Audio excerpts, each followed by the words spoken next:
आज फेरि मेरो बुढाले बोरामा रोपेको आलु निकाल्दैछ यसरी। यो चाहिँ हामीले बोरामा ट्राई गरेको थियौँ। अब एक बोरै फलेछ हौ। त्यही सानसानो निस्केछ नि भएको दिन ल्याऊ ब्रो हो। तपाईँले बित्थामा एक्साइटेड भएको नि निकाल्नु, टाइमै भएको थिएन। त्यो पढाको भन्दा कति बादमा रोपेको यो, अन्त हात पुरा चिलाउँछ उसलाई। आलुसँग खानु कस्तो के अरे चरचरे। ल आज गुन्द्रुकको झोल, अन्त यो डल्लो डल्लो चरचरे बनाइदिन्छु ल। ल ल छैन नि हो। कहाँ हुन्छ अन्त, टाइमै नभइ निकालेर चाहिँ। पानीहरू हाल्दैन तपाईँ, मैले सम्झेर हाल्यो भने मात्रै हो। पानी कसले हाल्छ कसले हाल्दैन हो। आफू चाहिँ त्यहाँ सुपरभाइज गर्नु मात्रै हो मलाई।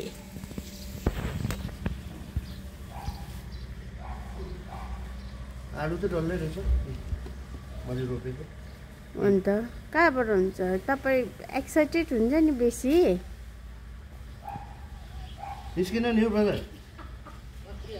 ऊ त्यो उतापट्टि पनि छ, ऊ पर त्यो घाँस भएको त्यहाँनिर एउटा। हजुर कोटाउनु त ठुलो देखेँ नि।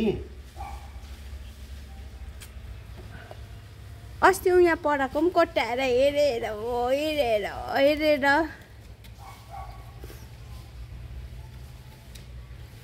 Never mind. यसमा निस्किन्छ नि। छैन त्यसमा त अलिकति रहेछ ज्यादा। हेर न त्यहाँ पढाको भन्दा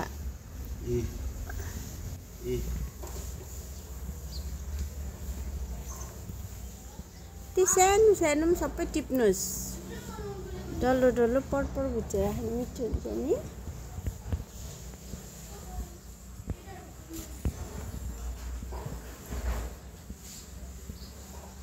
मैले अलिक पछि उयो गरौँ न भनेको नि। तिनीहरू यो पर्दैन हो हाल्ने।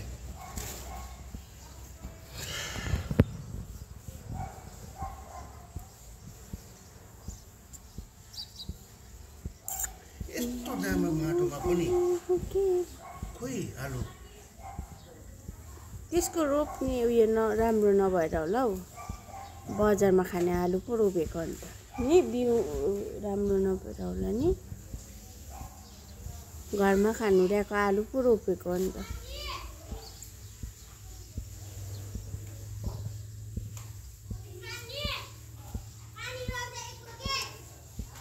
तपाईँले पम्प अफ गर्नुभयो? नकुहिएको मेन कुही छैन अर्को त मेन त।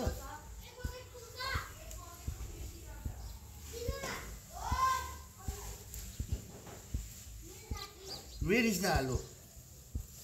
ऊपर हो यो बेबीजवाला पनि सबै टिप्नु न हौ। बेबीवाला चाहिँ पल्टाको छ। यो फुल रोप यसमा। ऊ यतापट्टि पनि छ ऊ बेबीवाला ऊ। टिप्दिनँ। टिप्नु न मिठो हुन्छ हौ। म यत्रो टिप्नुको लागि ल्याएको खोजेको। भयो।